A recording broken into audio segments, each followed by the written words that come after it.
Hello, hello, hello. Welcome to part 2 of our 3-part series talking about our signature SCC method. Today, we're going to be talking about clients, and I am so just eager to talk about this because this is probably one of the topics that I like to talk about the most personally. I feel like this is one that we shout out all day, every day with clients. And so it's a very, very comfortable topic for us. So when we talk about clients, we're talking about how do we nurture your current client base so that they come back for more consistently over and over and over again, because it is much easier to have a client who already likes, knows, and trusts you come back in for a service again than it is to get a random person off the street to come in. So how do we build that trust with your clients that they are like mouth watering at the bit to know what you're doing next? So we're going to dive right into it. Yes, and if you haven't listened to our prior episode, which is the first part of our SCC method that stands for seekers, the S of SCC, definitely pause this episode, go back and listen to that one as well. And then next week episode will be about the second C, which is community. So yes, in terms of clients, as Taleesa mentioned, it's so much easier to have a client and keep them versus consistently trying to find new clients. So, you will save thousands and thousands of dollars in your marketing expenses if you can just have a client, acquire them, and keep them versus always trying to acquire new ones. Of course, you always want to keep acquiring new ones, but eventually, you want to get to have that solid client base. So, one of the first and most important things that any business can do, it doesn't matter what type of business. I know we are talking specifically about aesthetics practices, but any business should be doing email marketing. We've all been there a couple times now where Instagram has shut down or it glitches. And so Instagram and Facebook are what we would call borrowed audiences just because you don't actually own Instagram. You don't actually own Facebook. I know Taleesa and I, and of course, probably many of you listening have seen people with really large accounts get their accounts hacked and have to start completely over. And so you definitely don't want to rely solely on social media to communicate with your followers. We love social media. It's super important and powerful, but the goal of it should always be to funnel those people from social media onto your email list. So with emails, there's a lot with emails. Actually, interestingly enough, Taleesa and I were having a very detailed conversation this morning about just email best practices, just to make sure that for our clients, our done for you clients and our members, that we're always staying at the top of our game and making sure that we're cutting edge with what's best practice for email. As of right now with email, there's a few things. So we would definitely suggest sending 2 newsletter style emails per month. And I don't mean newsletter like, hey, it's Taleesa's birthday, like welcome us to celebrating her birthday. A lot of people don't necessarily care about that. They want value. So when we say newsletter style, it's going to be reiterating what you talked about on social media. It's going to be sharing your promotions/events if you have any. You totally don't have to have a promotion or event every month. In fact, we encourage you not to, but you can have focus areas. So as an example, May is Skin Cancer Awareness Month. So doing a focus on the SPF products that you offer. And you don't have to offer a discount, but you can share about them and why they're amazing, and then link to how they can purchase them from you, whether it's your online store or if they need to call you or reply to your message. But you definitely want to be staying current with the trends. So April being Rosacea Awareness Month, May being Skin Cancer Awareness Month, June being Acne Awareness Month. There's a lot you can do seasonally to just stay in front of your people and stay current. So definitely emails, we suggest no more than 2 per month, but definitely at least 1 per month. So we would ideally would suggest that you do 2. There is a med spa near me that I'm on their email list, and they email like every other day. And it is just overwhelming. It's like, no one's going to want to see emails that often when the services are, expensive. It's just unrealistic for someone to come in that often. Yeah, no, for sure. And I feel like you never want to be the person where you are in their faces so much that they're wanting to unsubscribe. You don't want to be doing too much where then it's annoying for them, especially because a lot of times I've noticed when people send out emails like that, it's all promotional. And then that Yes. defeats the whole purpose of what we try to promote, which is you don't want to be attracting the Grouponers. Even in our business, in every business, you can know that the people who want everything for the cheapest price are also the ones that most times throw the biggest complaints or are the pickiest or don't follow your advice or the Groupon mentality. It's a very real thing in this industry and across all industries. And it can be a very frustrating thing to deal with as a business owner, especially because you know the value of what you bring to the table. You don't want someone coming in saying, oh, well, I can get Zeoman for $2 per unit less from the person down the street. Like, you're not a price shop. You don't want to be attracting those kinds of clients. And so don't email to attract those kinds of people where it's like always the latest price shopping experience. Instead, add value. Just like Andrea was talking about, you don't have to do an SPF promo, for instance, but why couldn't you take all of your different SPFs and talk about who's ideal for each type, So like someone who uses one of your tinted SPFs, maybe that's a good, makeup replacement too, because it has great coverage. If you have a powder option, that's perfect for people for reapplication throughout the day that they can throw in their bag and it's not going to get melty, so you can talk about each of those SPFs and it doesn't even have to have a promotion attached to it, but you're attracting your buyer because you're appealing to, oh, that's me. They see themselves in why they need a particular product, and then they're more inclined to buy from you. So having a good call to action with that and running with it, that kind of email marketing is going to attract the kind of clientele you want to nurture. Yes, totally. I love that you said that. And it's also going to build trust if you're educating them. Where one of the med spas near me that I signed, they're a big one near me. I signed up for their email list just to, do market research and get their emails and stuff. And it's always promotions, promotion, promotion, promotion. And it's like, when I think about the emails that we put together for our clients, and our clients have some of the highest open rates that I've ever seen.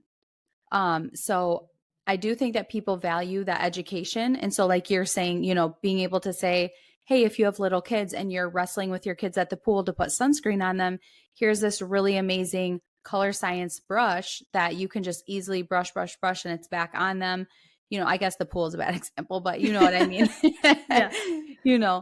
But anyway, so in terms of email marketing, there's a couple ways that you can do it. One is through automations. So definitely you have to have email automations. These are emails that are separate from your newsletter style. These are ones that are appointment reminders, requests for Google reviews, submissions. These are going to be like thank you emails and that kind of thing. So definitely make sure if your electronic medical record allows you to use email reminders and follow-up emails, use them. And then newsletter style two per month is great. There's a couple ways you can build emails. We're finding that the best way to do it most recently is going to be building it in your tool. So just get familiar with the email service provider that you use. Taleesa and I have experience in every single one, from ConvertKit to MailChimp to High Level to Active Campaign to Constant Contact. All of them, we have a lot of experience in all of them. They all have benefits and drawbacks, each of them.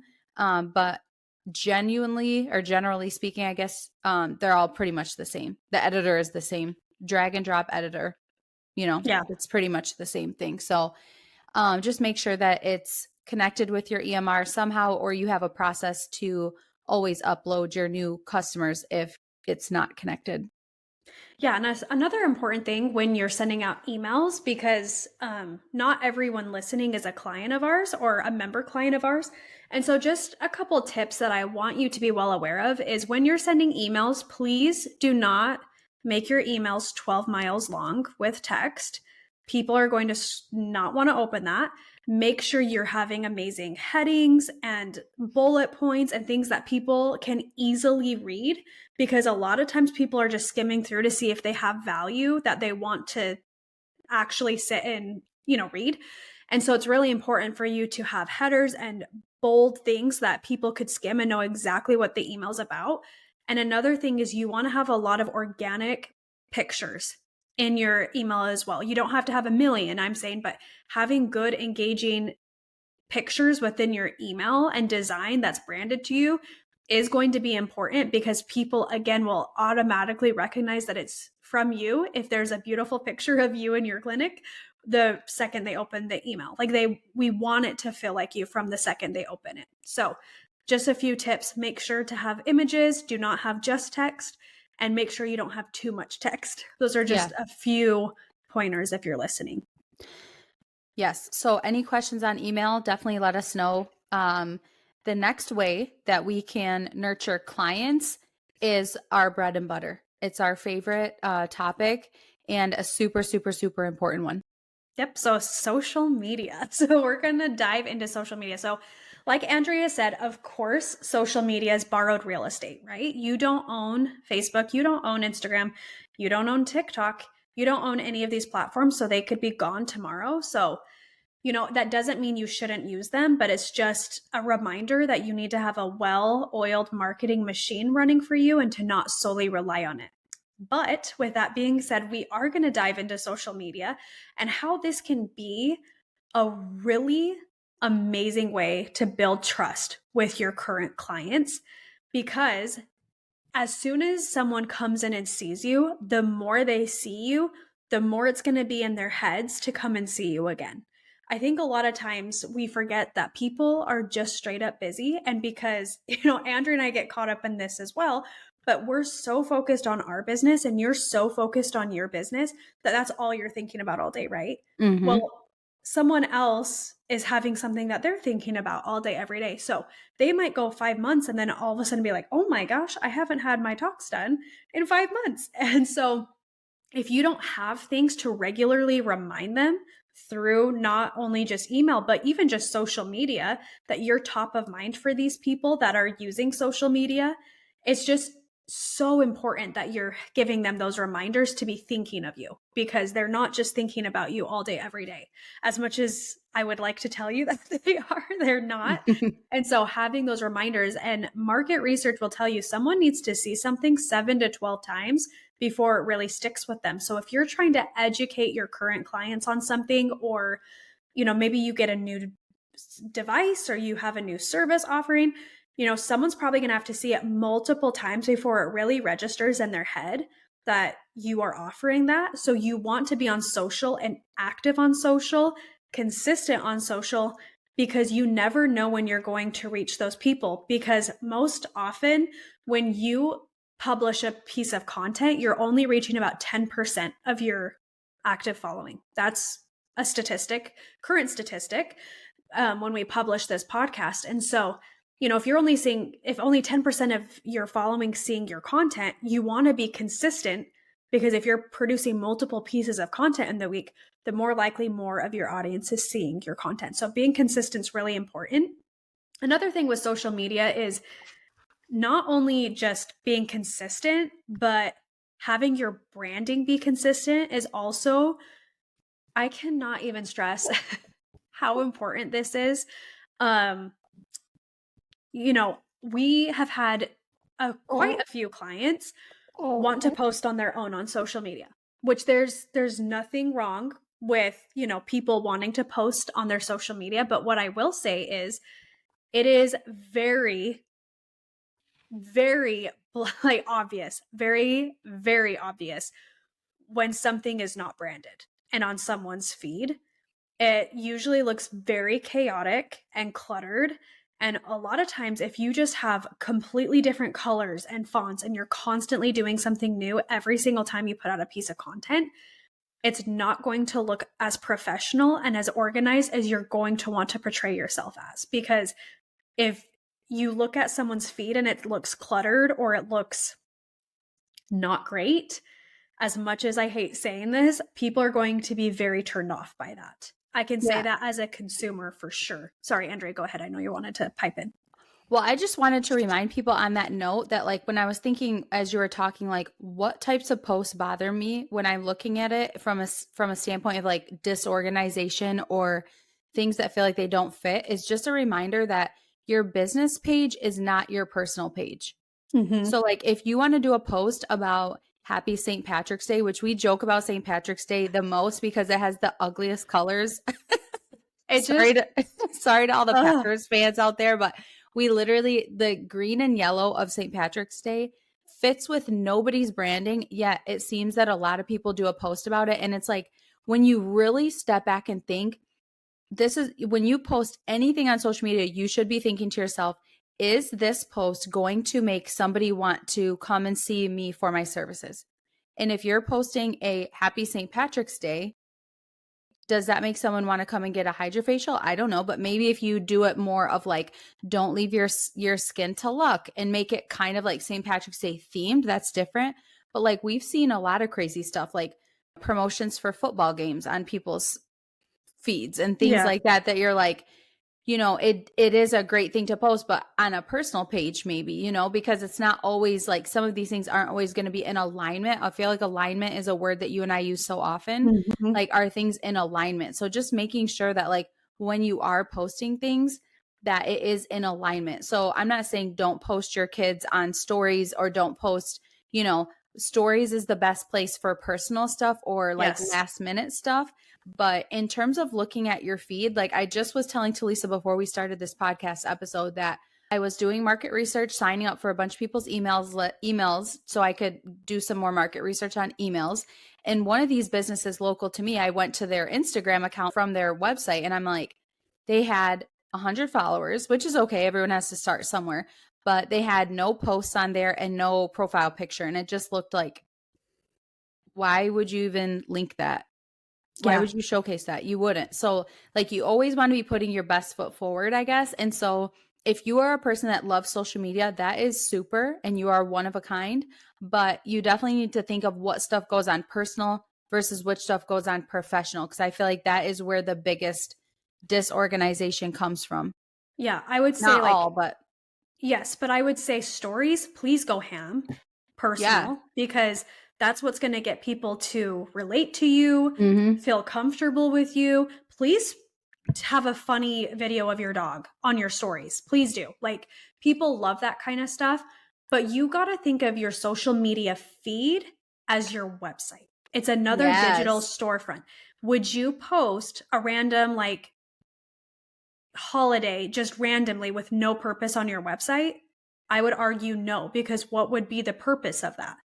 Or your dog. There's, there's just not really a purpose of doing like a funny video of your dog on your website. Like that doesn't seem like the appropriate place. Whereas stories, please do that kind of stuff because clients want to see, you get to know your personality, the personality of all of your staff and everyone that's involved in your clinic, but just know where it's appropriate. So feed, think of that as your website. Are you like, you just need to be educating and talking about things that you would talk about on a website because your social media feed is a different digital storefront for yourself. So just try to have that differentiator in your head when you're posting. Like, is this appropriate? Would this be appropriate? Would I want to put this on a billboard next to my clinic? You know, probably not a happy St. Patty's Day, right? Yeah. You wouldn't want to pay to have that on a billboard next to your clinic because there wouldn't be a purpose to it. But talking about your brand new hydrofacial service, yeah, you probably would pay to have that in front of people. So just think of them as the same. That is your digital storefront.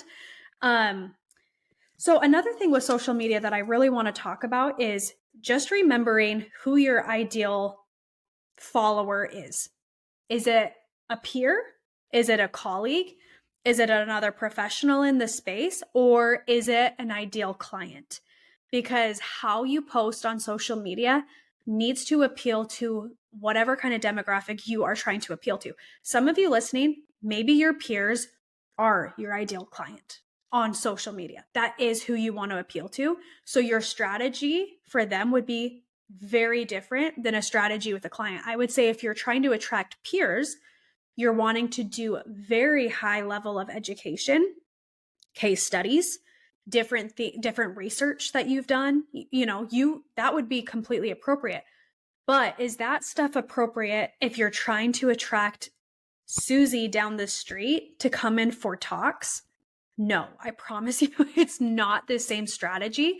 And so just be careful. What I see oftentimes on social media, very gory things. And I know we've talked about this before on our podcast, but just remember that you want someone to actually come do these services. For you, it's really cool to show, like, a surgery that you're doing or a procedure that you're doing up close. But as someone who can get a little queasy herself, that's not going to entice me to want to do it. That's going to make me want to run the other way. But if you just show me a beautiful after result, I'm going to say, just do whatever it takes to make me look like that. Like, literally, make my lips look like that. Like, think of going to the oil change place. And I know that this is so many of us that are listening to this, okay? You're sitting there. They come around to your window. They try to sell you on a bunch of stuff. You're like, nope, nope, nope, nope. Like, I don't need it. I just need my oil changed, right? So you're sitting there waiting. And then they come around with that little dipstick thing and they show it to you. And you're like, great, thanks. Like, I don't really care. I don't really care. It's like I'm looking at it and it's like, great. Okay. I don't even know what I'm looking at. Is the oil clean? Is like, what am I supposed to be looking at? Is it because the oil is up to that certain circle? Is it because the oil is clean? Like, what are you showing me here? I don't know. All I know is when I leave, I want my car to run and I don't want it to die because I didn't put enough oil in it. That's like all I need. I don't care. Yes. I've had 100 oil changes in my life. I still don't know what I'm looking at when you show me the little thing. Like, is it the level of it? Or is it the color of it? Like, is it because it came out of there? Like, I don't know. I'm dying because I've never even thought about that. And you just come up with these analogies sometimes on the spot and it cracks me up. But I love that example because it's so true. That's what your clients, they just want to know, okay, I want a smooth forehead and I want my upper lip to match my bottom. Please just do it. Like, they don't need like this scientific explanation, as that is so intriguing and interesting to you. That could almost be a turnoff for someone because you don't want to confuse them. And I'm not saying that your ideal client is not intelligent. That's not what I'm saying, but it's just not of interest to them. They want the end result. They're going to be really intelligent in the things in their life that they focus on, but not everyone wants to focus or even cares to know everything. And so having that delicate balance of course, we want to market you as an expert. So having good educational content is good to educate your clients on those things. But if that's all your content is, you're going to lose so many people through the cracks. Just tell them how to get to point A to point B and give them a result. That's what they want to see. So transformational. I would say that's like been our new thing lately in client content too, is just like the transformational piece. Yep. That's the big one. Yep. They don't understand, if they go on your website or they go on a specific place, I think we talked about this actually last episode, but a lot of people don't know what Xeomin means. They don't know the difference between Botox and Xeomin. And honestly, they probably shouldn't know the difference because you as the injector want to give them what's best for them anyway. So, just being very careful about like how you word things or portray things to your clients is very important because you do want to be the expert. You don't want them to feel so stuck with something that's actually not beneficial for them. Like you want them to be coming to you saying, please, like, just, this is the result I want. Help me get it. And then you can guide them the best way for them, for their anatomy, their goals, their lifestyle, what's going to fit best for them. So just be mindful of that with educational content. One other tip that I just really want to give with your social media content that you should try implementing is making sure that going on local business pages, so like Facebook groups or different things, and being actively engaged is a very good idea. And, your clients are going to see you in those places, your current clients, but then it also, of course, gives you opportunities to get in front of new people as well. But you really, really, really want to make sure that you're engaging with people in your community in organic and authentic ways, because if your clients see you, commenting on a boutique page that they also really love, and you're like giving them a lot of love and support, they're going to be thinking of you again. And that business owner is going to really appreciate that love and support too. So those are just some tips with social media. Again, making sure all of your stuff is branded, being proud that whatever you put on your social media feed, you would feel comfortable putting on a billboard or a website or other places, keeping stories personal, that's where you put all of your personal fun stuff that people can get to know you, and making sure that you're using language that's attractive to potential clients. Especially, of course, if that's who you're trying to attract and that's what your social media is for. If you're listening and you don't care about acquiring new clients on social media or nurturing clients on social media, you only care about peers, you can just forget all of that because the strategy will be very different. So that's social media. Yes. Another way you can nurture clients, current clients, is through SMS messaging. SMS messaging is getting to be more and more complex. It feels as the months go by because the federal government's getting involved, and I feel anything they get involved in gets extremely complex. So true. So that can be a little challenging, but SMS messaging has a really unique place. And Taleesa and I have done a lot of experimenting with our clients with SMS and had a lot of success. So as an example, we had a client where we've thrown a lot of events for her. They've been very successful, but we were organizing one for her, and she came to us a week before the event and was like, "You guys, I just am not having the RSVPs I normally do." And we're like, "Oh my gosh, like what the heck?" So we're sitting there brainstorming and we're like, why don't we put together an SMS campaign for the next 7 days? And in that 7 days, we sent 3 text messages. And for context, she invited, I would say on her email list, she had at the time about 1,000 people on her email list. She's in a small-ish town, not big, but not small. And then she sent 3 SMS messages. She was planning for 50 attendees. She texted us the day before the event and was like, "You guys, I don't know what to do because I already have over 100 RSVPs now and I only have stuff for 50 people." So SMS definitely makes a huge difference because it's the most intimate way to connect with somebody, but you have to be respectful of that too. And so with SMS, there are some important things. So when you're sending an SMS message, it has to have a call to action. It has to have a call to action. It cannot just be like, "Hey, just a reminder to use your SPF. It's sunny out this summer." And they're like, "Okay, thanks." Thanks, mom. So definitely with SMS, you're going to want to give them a link of some sort, whether it's a link to buy something, whether it's a link to RSVP for your event, whether it is, a link to book an appointment, a link to submit a Google review. You definitely want to send a link with your SMS message, just so that way they have a call to action to go from it. And then when you're thinking of the copy for an SMS message, you're going to want to think of it as like a mini social media caption or like a mini email. So you're definitely going to want to have a greeting. So like, "Hey, Taleesa, it's Andrea here at Smith and Crawford Company. Just checking in to see how you're doing." Make it personal, but then get right to the point. "Just checking to see how you're doing. Wanted to let you know we're hosting an event on May 4th at 7 p.m. I'd love to have you. The event is structured around promoting our membership program and all the amazing benefits that come along with it. We'd love to see you there. Here's the link to RSVP." That's it. It shouldn't be super long. And so we have also, as I mentioned with email, with SMS, we have experience with a lot of different tools for SMS messaging.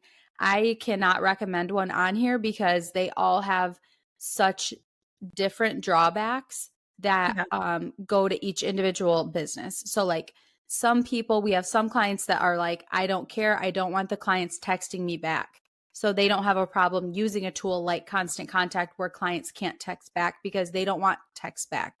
Then we have some clients that say, "I have to have clients be able to respond back because my clients would prefer to RSVP via text message." So then they don't want to use Constant Contact. They want to use a high level tool where people can do 2-way SMS messaging. It's just very, very dependent on your individual situation. So I would just do a lot of questions. If you were looking for an SMS software, I would ask a few questions. Does it have 2-way SMS messaging? Some clients like to be able to send images. So like some tools you can't send images. Some tools are very restrictive around times of day or days of week that you can and cannot send text messages. And then Some tools also limit the number of SMS messages you can send in a month. So just make sure all of those things are kind of in alignment with what your business goals are. But SMS, you shouldn't be sending more than one per month unless if it is the RSVP funnel like we talked about with our client with the RSVPs.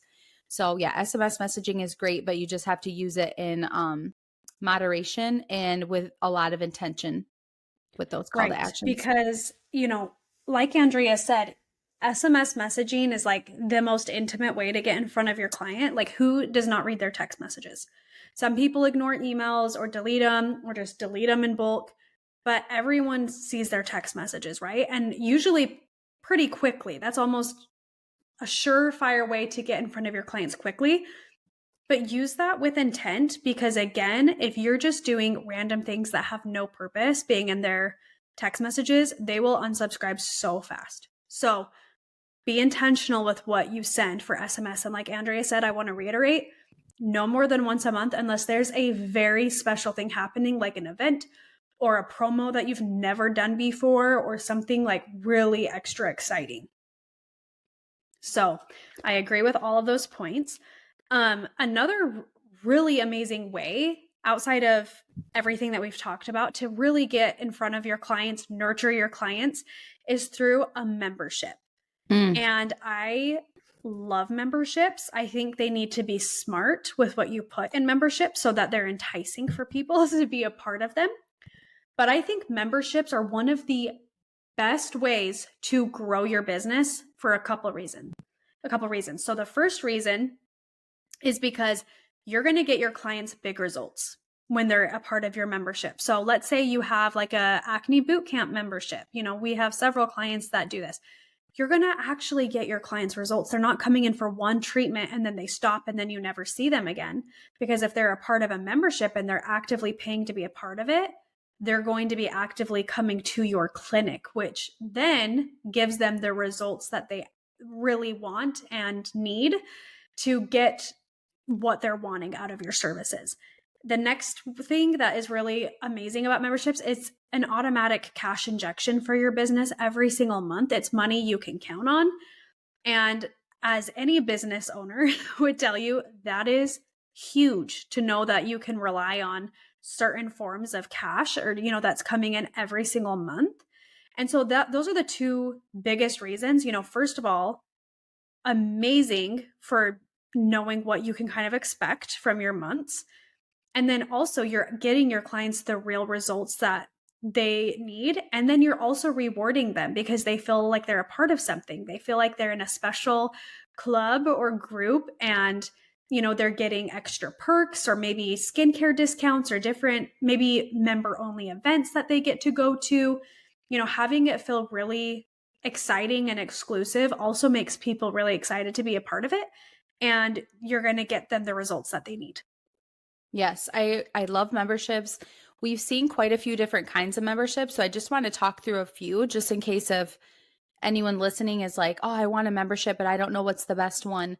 So we have clients that do banking memberships, which are really cool because the clients bank that money. So say it's $150 every month, then it goes into their wallet, then it can roll over for a certain amount of time. They can use that towards services. And then they get discounts on other things. So that's a banking membership. We also have clients that do points memberships. So they get a certain number of points for the certain number of dollars that they spend. And then eventually they get to cash those in for some sort of service or product, which is great because that's a reward system, which is, rewarding people for coming in. We've seen clients do wellness memberships. So semaglutide, wellness partnerships like that. Those are helpful, like Taleesa mentioned, for big results. And then we've also seen clients do acne boot camp, which again gives people big results. So there's kind of the two main ones are the banking membership and the points memberships. And those can be applied like if you're an esthetician, if you're a plastic surgeon, if you're plastic surgeon with med spa services, I would say. But yeah, if you think of those two, those are kind of two different ones. We wouldn't suggest running like all four of those memberships. It's too confusing. I would pick one, maybe two, and stick with that. Yeah, for sure. You don't want to confuse people because then they won't do it. Yeah, no, we've had clients before with like tiered memberships with multiple levels of membership, and it just gets confusing trying to portray that message through social and email. And the one thing that we've heard many times that makes so much sense to me is a confused buyer doesn't buy. So like if you're like, oh, I have this membership for just this and this membership for this and then this one for that, it's like it's too much, too Yeah, confusing. agreed. Um, then the last way that we would love to share with you on how you can nurture clients is through one of our favorite things, which I think we say everything's our favorite. But events. Events are super cool. And I think events are cool for quite a few reasons. Number one, they make you look super legit. They just make you look legit. Like, oh my gosh, she's hosting an event. You know, it just looks really cool. Events are cool because if you're like a lot of our clients where you're an amazing clinician, but selling is a little difficult for you, then it's cool because the reps are there and they can help you sell and you can kind of learn from them, but like they will help you sell. They will be there. Mm-hmm. They will help you sell, which is really great. And then also, it's a great way for people who are a little unsure to come in and kind of meet you in an informal way without feeling like pressured to buy something. But a lot of those times, if they're curious, like they're going to try something. If they're Yeah. coming there, they're going to try something. So events are just great for that. And then, you know, we like to encourage clients to do things to even expand their event reach even farther by incentivizing people to bring a friend. You know, if they bring a friend, they get entered into a drawing and they can get, you know, a free dermaplaning facial or a free skincare product, you know, so you can really grow your business through events. We suggest doing events quarterly. So, there's a whole bunch of different kinds of events. Taleesa and I are actually putting together this absolutely amazing tool that's going to be in our membership. And then we will also sell it individually, but it's what we're going to call the event playbook. And in the event playbook, we'll put in there every kind of event we've ever helped clients organize and any other events we can help think of. So examples would be Botox Investees. So where you're getting, you know, it's a Botox party and then they're encouraged to bring a friend that's never had Botox before or not Botox through you, which helps grow one of the most profitable services that you can offer, you know, on a recurring basis. Obviously everyone's heard of an anniversary event, but like what are things you can do at your anniversary event to like really boost it? So yeah, keep a lookout for that. The event playbook is going to be really cool and a great tool for you to use to just flip it open and help you plan ahead and pick events that make sense for that quarter. So definitely quarterly events. If you're not doing it, you definitely need to start doing it because quarterly events are going to help you majorly in growing your business for so many reasons. Being a community partner, looking more official, you know, touching base with clients, having reps help you sell, getting that cash injection from the events. So there's just, I can't say enough positive things about events. Events are amazing. And they really help you have a purpose too in some of your content. Like if you're in, you know, kind of one of the valleys, if you will, with content or your business, and you're just kind of feeling blah, like same old every day, planning an event gives you something to plan, something to lead up to, and something to host. And it's just really helpful for businesses. So we have yet to see any of our clients have a failed event. I would say we've seen a lot of successful events, some events that have been so, but no one's been like, I really wish I didn't host that event. And we've Right. helped plan, I would say, close to 100 events at this point. Yep. So, Yeah. I also think it builds just excitement within your community and your clientele, mm-hmm. having the event too, because it gives them something to look forward to and give them something to be excited about. So, again, if you're not doing quarterly events, you'll want to, but definitely look out for that playbook. It should be coming out soon. I don't have an exact date, but we're working really hard on it and making sure that it's very special. And it's going to be included in our membership. And that just leads me into wanting to talk about our membership a little bit because you might be sitting here on the call thinking, okay, great. Holy cow. Now I am so overwhelmed. Like listening to this, thinking about I need to be consistent on social media and I need to be sending emails and I don't know what to send for SMS. And I'm just, maybe you're just sitting there and really not sure how to even go about all of this. I really want to encourage you to look into our membership, because this is something that we put together for clinicians that don't have social media help, don't want to invest in full blown, like white glove, done for you kind of services, because you like maybe being a part of, your content creation more, or maybe you have just more hands on deck to help you implement a content strategy. But you don't have the strategy part of it, right? And so if you're sitting here feeling a little bit overwhelmed hearing all of this, but know that it's important, again, I'm going to talk to you just a little Spark Notes version of why our membership's so amazing. And then, of course, we'll have the link to it at the bottom of the podcast. And I really encourage you to go look at just our page explaining it. But our membership is absolutely incredible. And I am so proud of it. Like, we've worked so hard on this membership and refining it and refining it and refining it. And guess what? We're going to continue to refine it and make it better and better and better. But every single person we've shown this membership to has been blown away at how much we've put into it and what people get out of it for the price point, especially. So in our membership, you are getting a full marketing strategy every single month that does all of these things that we're talking to you about. It gives you 12 posts every single month that you can post with captions that are meaty and good and educational, but also enticing, and have good call to actions and get people excited to be engaged with your content. And beautifully designed as well. You're getting daily stories that you can post. You're getting email templates. You're getting current hashtags. You're getting current trending reels with ideas on how to implement those reels. You're getting so much on a monthly basis. And then not only are you getting stuff to implement on a monthly basis, you're also getting bonus content just to improve your med spa. So we have video trainings on best practices for lots of the different things that we talk about.